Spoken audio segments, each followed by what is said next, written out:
Hello, good morning students. I am Sandeep Kumar. I am your assistant teacher. Today I am going to teach you the remaining portion of the part 1, chapter 1, class 4. I think that you will be alright at home. I know that it's a very difficult task for all of you due to COVID-19. So let me start. Today I am going to teach you in form of class 4 chapter for the northern mountains. आज मैं आपको जो class 4 का जो chapter first है the northern mountains, उसका remaining part मैंने जो वीडियो आपको शायद 3 उपलब्ध हो गया होगा, उपलब्ध कर दिया गया होगा। आज मैं उसका रिमेनिंग पार्ट आपको पढ़ाऊंगा, उसका हिंदी कराऊंगा और साथ ही साथ उसका जो टिक द करेक्ट आंसर है, उसका जो ऑब्जेक्टिव टाइप्स है उसको मैं सॉल्व करने की कोशिश करूंगा। पिछले क्लास में आपने पढ़ा होगा, पिछले क्लास में मैंने उत्तराखंड के बारे में आपको बता दिया था। आज हम लोग नॉर्दर्न वेस्ट बंगाल के बारे में आप यहां से हम लोग पढ़ेंगे। तो लेट्स स्टार्ट।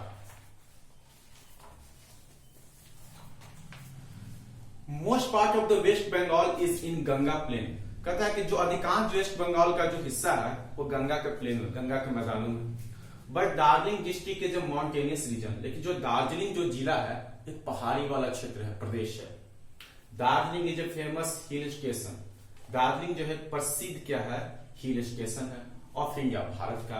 कभी हम लोग अक्सर सुनते हैं कि आप लोग छुट्टियों में कहाँ जा रहे हो, तो हम लोग दार्जिलिंग घूमने जा रहे हैं। वहां पे पहाड़ी हिल स्टेशन है, वहां ऊंचे ऊंचे पहाड़ हैं जो पर क्या करते हैं, प्राकृतिक आपको खूबसूरती को क्या करते हैं, बिखेरते हैं। This district is also famous for its glorious tea gardens. यह जो जिला है ये अपने चाय के बगानों के लिए, गौरव चाय के बगानों के लिए बहुत ही क्या है, विख्यात है। अब आप हम लोग जो पढ़ेंगे अगला टॉपिक है Sikkim. The east Indian state Sikkim lies between Nepal and Bhutan. जो पूर्वी जो आपको भारतीय जो स्टेट है, जो सिक्किम है, वो कहां पड़ता है, लाइज मीन्स यहां पड़ता अवस्थित। वो कहां पड़ता है, बिटवीन नेपाल एंड भूटान। वो कहां पड़ता है, नेपाल और भूटान के बीच में। अर्लियर पहले ही it was ruled by the state monarch. State monarch मैंने पहले भी आपको बताया था कि मोनार्क का मतलब होता है वहां का राजा, बादशाह। जो तो पहले यहां पर जो शासन किया जाता था वो किसके द्वारा किया जाता था, वो राज्य के मोनार्क के द्वारा किया जाता था। It became a democratic state in 1975। यह जो डेमोक्रेटिक जो आपका स्टेट बना, लोकतांत्रिक जो आपका स्टेट बना, वो बना 1975 में, 1975 में। The capital of Sikkim is Gangtok. जैसा कि हम लोग जानते हैं कि सिक्किम की जो राजधानी है वो गैंगटोक है। Nepali is the language of Sikkim. यहां पर ध्यान देने की बात है, जो आपका सिक्किम का जो चैप्टर पढ़ रहे हैं उसके बारे में आपको होना चाहिए जानकारी। ये जो टॉपिक है बहुत आपके माइंड के कंसेप्ट में होना चाहिए कि सिक्किम का कहाँ है, ईस्ट भाग में है, उसके किसके किसके बीच है, नेपाल और भूटान के बीच में है। सबसे इसके ये डेमोक्रेटिक स्टेट कब बना, तो 1975 में बना। इसकी राजधानी कहाँ है, गैंगटोक है। ये सब आपको जानकारी होनी चाहिए और इस पर थोड़ा सा फोकस कीजिएगा। Nepali is the language of Sikkim. Nepali जो है सिक्किम की क्या है, लैंग्वेज है, भाषा है। Some people speak Hindi and Tibetan too. कुछ जो लोग हैं यहाँ पर हिंदी और तिब्बतियन भी बोलते हैं। यहाँ पर TOO है, टू का मतलब होता है भी। कोई बोलता है how are you, I am well, तो सामने वाला रिप्लाई करता है I am also good too, मैं भी अच्छा हूं, मतलब टू का सेंस होता है भी। Tibetan is spoken by Buddhist. और तिब्बतियन जो आपका लैंग्वेज है वो बुद्धिस्टों के द्वारा बोला जाता है। The world famous monastery Rumtek is situated in Sikkim. कहता है क्या कि जो वर्ल्ड फेमस जो मोनेस्ट्री है, monastery Rumtek is situated in Sikkim, वो कहां मौजूद है, सिक्किम में मौजूद है। मोनेस्ट्री का मतलब क्या होता है, मोनेस्ट्री का मतलब होता है एक ऐसा, जब आप मंदिर में जाते हैं तो मंदिर में एक मठ होता है जहां पर पुजारी क्या करते हैं, साधु महात्मा लोग क्या करते हैं, अध्यात्म करते हैं। वो जो प्लेस होता है, जो पूजा करने का प्लेस होता है, जो मठ होता है, उसे क्या कहते हैं, उससे कहते हैं monastery. The main crops grown here are rice, maize, cardamom, oranges and ginger। कहता है क्या, जो यहाँ के मुख्य जो आपके फसल है, चावल है, मक्का है, गिंजर है, ऑरेंज है, संतरा है, ये सब यहाँ पर होता है। Many people rear sheep, yaks and पीप, बहुत सारे लोग यहाँ पर क्या करते हैं, भेड़, जानवरों और पिग्स का ये सब क्या करते हैं, सब पालन करते हैं। अब यहाँ पे क्या करता है, अब आपका अगला टॉपिक है द सेवन सिस्टर्स। कहता है we already know that all the 7 months eastern states are called the seven sister. कहता है कि आप लोग पहले ही जान चुके हैं कि all the 7 north eastern state, जितने भी उत्तर पूर्वी जो 7 राज्य हैं, वो क्या कहलाते हैं, 7 सिस्टर्स कहलाते हैं। दिस इज बिकॉज, ये ऐसा क्यों होता है, इसके पीछे कारण है। This is because the physical features and ways of living of the people of these states are quite similar. This is because of the physical features and ways of living and people of these states are quite similar. ऐसा इसलिए यहाँ पे होता है क्योंकि यहाँ क्या है, फिजिकल फीचर्स यहाँ पर है, विशेषता है, भौगोलिक जो विशेषता है, and the ways of living, और लोगों का जो रहन सहन है, these states are quite similar, क्या है, बराबर है, समान है। Most of these states are inhabited, बहुत सारे लोग क्या है यहाँ पर, most of these states are inhabited by tribes, यहाँ पर जितने भी जो राज्य है उसमें निवास करते हैं, किसके द्वारा, ट्राइब्स के द्वारा, मतलब आदिवासी जनजाति के द्वारा करते हैं। सम पीपुल प्रैक्टिस शिफ्टिंग कल्टीवेशन, कुछ लोग ऐसे भी जो होते हैं जो प्रैक्टिस करते हैं, मतलब यहाँ का जो कल्टीवेशन है, कल्टीवेशन का मतलब होता है खेती, कृषि, वो क्या होता है, शिफ्टिंग कल्टीवेशन है। लोकली नाना झूम, जो शिफ्टिंग जो कल्टीवेशन होता है उसको मुख्य रूप से यहाँ का स्थानीय बोलचाल की भाषा में कहा जाता है झूम कहा जाता है। बीइंग ए हिली रीजन, एक ऊंची पहाड़ी क्षेत्र होने के कारण टेरेस फार्मिंग, टेरेस मीन्स होता है जो छतों पर जो होता है ना, खेती होता है, उससे करते हैं। इज ऑल्सो प्रेक्टिसाइज हियर, वो यहाँ पर भी क्या होता है, लागू होता है, मतलब होता है। Rice, maize and vegetables are the major crops grown in the north eastern region. आगे कहता है आपका कि राइस, मैज, जो चावल, मक्का और सब्जियां यहाँ पर आर द मेजर क्रॉप्स, मतलब ये सब बहुत ही क्या होते हैं, मेजर क्रॉप्स होते हैं, फसल होते हैं, जो नॉर्थ ईस्टर्न रीजन्स में, क्षेत्रों में यहाँ पर क्या होते हैं, उसको उपजाया जाता है, पैदा किया जाता है। Many people are engaged in making handicrafts, बहुत सारे लोग क्या करते हैं, इंगेज इन मेकिंग हैंडीक्राफ्ट, मतलब शामिल होते हैं, मतलब हस्तशिल्प के काम बनाने में क्या होते हैं, उसमें शामिल होते हैं, मतलब उसमें लगे रहते हैं। These make beautiful things out of woods. ये क्या करते हैं, they make beautiful things out of wood. वे लोग लकड़ियों से बहुत ही खूबसूरत चीजों का क्या करते हैं, निर्माण करते हैं, बनाते हैं। वुड, बम्बू एंड केन, ये सब लकड़ियों का आपको हो गया, लकड़ी का, बांस का, केन का, ये सब चीजों से वो लोग क्या करते हैं, बहुत ही खूबसूरत चीज क्या करते हैं, बनाते हैं। They speak their tribal language. वे लोग अपनी क्या होते हैं, अपनी जो स्थानीय जो जनजाति जो भाषा होते हैं वो लोग बोलते हैं। But many people have converted to Christianity and thus speak, लेकिन बहुत सारे लोग वहां पे क्या हुए, converted to Christianity and thus speak English, वो लोग क्या ईसाई में क्या हो गए हैं, परिणत हो गए, बदल गए हैं, और तब से वहां क्या बोलते हैं, इंग्लिश बोलते हैं, अंग्रेजी बोलते हैं। अब मैं आगे अरुणाचल प्रदेश के बताने जा रहा हूँ। कहता है कि Arunachal Pradesh state lies in the extreme north eastern part of the India. कहता है अरुणाचल जो प्रदेश है आपका, जो प्रदेश है, वो कहाँ, वो आपका नॉर्थ ईस्टर्न भारत के दूरतम मतलब दूरतम हिस्से में क्या है, स्थित है। इट्स कैपिटल इज ईटानगर, इसकी राजधानी कहाँ है, ईटानगर है। It has a famous Buddhist monastery and स्वान। कहता है it has a famous Buddhist monastery at स्वान। कहता है इसके पास एक बहुत ही प्रसिद्ध होता है, मतलब अरुणाचल प्रदेश में एक बहुत ही बुद्धिस्ट मोनेस्ट्री है, मतलब बुद्ध का पूजा करने का एक बहुत ही क्या होता है, आपको मोनेस्ट्री में पहले बताया आपके मोनेस्ट्री कैसा होता है, जहां पर क्या लोग साधु महात्मा क्या करते हैं, उसको हिंदी में आप कह सकते हैं मठ, जहां पर लोग क्या करते हैं, आध्यात्मिक अपना वहां पर रहते हैं, ज्ञान हासिल करते हैं। The Brahmaputra river इंटर्स India through this state. जो ब्रह्मपुत्रा जो रिवर होता है वो प्रवेश करता है इंडिया किसके थ्रू दिस स्टेट, इसी राज्य के थ्रू, इसी राज्य के द्वारा क्या करता है, ब्रह्मपुत्रा नदी जो है आपका, वो आपका क्रॉस करता है, मतलब उसे प्रवेश करता है। गाय is the official animal Arunachal Pradesh, और जो गाय जो है यहाँ की आधिकारिक क्या है, आपका जानवर है, कहाँ की, अरुणाचल प्रदेश में। तो अरुणाचल प्रदेश कहाँ स्थित है? Extreme northern east part of India, Bharat के सबसे दूरतम हिस्से में आपको स्थित है। इसकी राजधानी ईटानगर है। इसमें क्या है, अरुणाचल प्रदेश में बहुत ही एक बुद्धिस्ट मोनेस्ट्री स्थित है, मतलब बुद्धों का एक पवित्र एक मठ होता है जो वहां पर आपको क्या है प्रसिद्ध है, जिसे एट ट्वेंट के पास ब्रह्मपुत्रा नदी इसी हिमाचल प्रदेश की ओर से आपको क्रॉस करती है, गुजरती है। गाय is the official animal of Arunachal Pradesh, और गाय जो होता है यहाँ की आधिकारिक क्या है, जानवर है। अब हम लोग पढ़ेंगे मणिपुर के बारे में। Manipur owes its beauty to fact that it lies in the shadow of hill। Manipur जो है अपनी सुंदरता के लिए टू द फैक्ट, कहता है Manipur owes its beauty to the fact that it lies in the shadow of hills।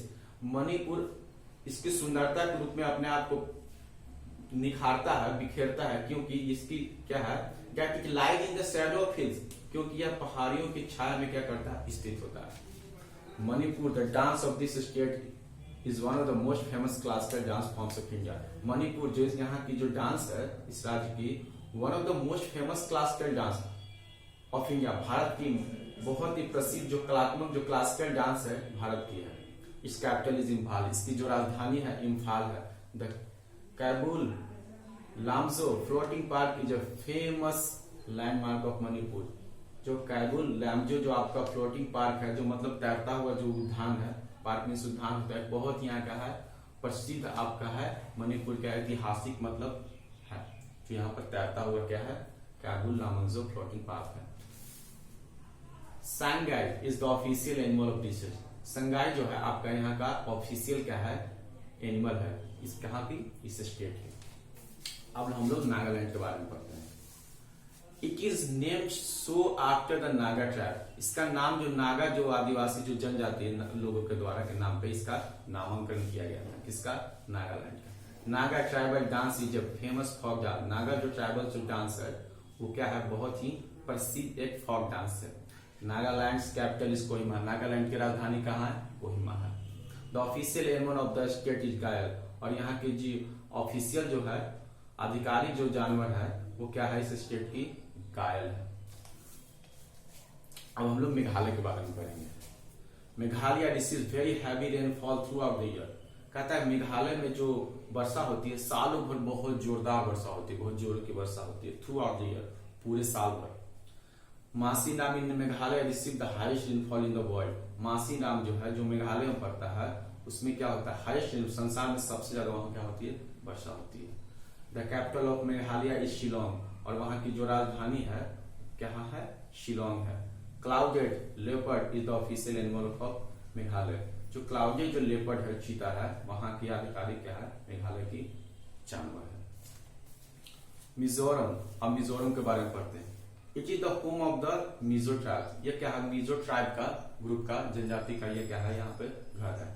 The bamboo dance is very famous dance form here. और यहाँ के जो सबसे बेस्ट जो फेमस डांस फॉर्म होता है वो बम्बू डांस होता है। बम्बू डांस का मतलब होता है कि जो बांसों के सहारे से उसको डांस किया जाता है। The capital of Aizawl. यहाँ के जो कैपिटल होता है मिजोरम का एंजोल है। The official animal of Mizoram is serow. और यहाँ का जो ऑफिशियल एनिमल है वो सिरो है। अब त्रिपुरा, नेक्स्ट आपका जो है त्रिपुरा है। Like Assam most part of the Tripura is in the northern plains. बिल्कुल असम की तरह like Assam most part of the Tripura, Tripura का अधिकांश हिस्सा कहाँ पड़ता है, नॉर्दर्न प्लेन्स में होता है, उत्तरी आपको मैदानों में होता है। We will study in the next chapter. हम लोग अगले क्लास में, अगले एक्सरसाइज में, अगले चैप्टर में इसका अध्ययन करेंगे। तो नॉर्दर्न प्लेन्स का चैप्टर के बाद में Phayre's leaf monkey is the official animal of Tripura. और जो फेयर्स लीफ जो होता है मंकी है यहाँ की ऑफिशियल एनिमल जो है त्रिपुरा के। आसाम। ये major part of Assam live in the Brahmaputra plain. और एक बहुत ही विशाल जो मेजर पार्ट है, मेजर पार्ट बहुत ही अधिकांश उसका जो हिस्सा होता है आसाम का, वो कहाँ पड़ता है, ब्रह्मपुत्रा के मैदानों में पड़ता है। Will study in the next chapter. हम लोग इसके भी अगले चैप्टर में क्या करेंगे, स्टडी करेंगे, अध्ययन करेंगे। These states are inhabited mostly by tribes and are neither rich in agriculture nor in। कहता है कि these states are inhabited mostly by tribes। ये जो स्टेट्स हैं इनहेबिटेड में निवास करते हैं मोस्टली, वहां पर लगभग ज्यादातर बाई किसके द्वारा, ट्राइब्स, वो आदिवासी जनजातियों के द्वारा। And neither rich in agriculture nor इन ना तो वो क्या करते हैं, ज्यादा आपको एग्रीकल्चर में अमीर है, मतलब ना वो कृषि प्रधान में ज्यादा मतलब समृद्धि है, और नहीं इंडस्ट्रीज में, नहीं उद्योगों में।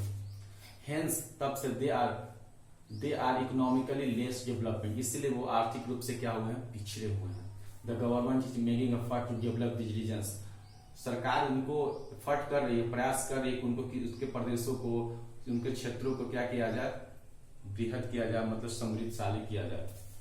And bring them into the main stream of the nation, और उनको इस तरह से उनको सरकार कर रही है कि उनको किसी तरह से प्रयास करके उससे लाया जाए और मुख्य धारा में उनको लाया जाए।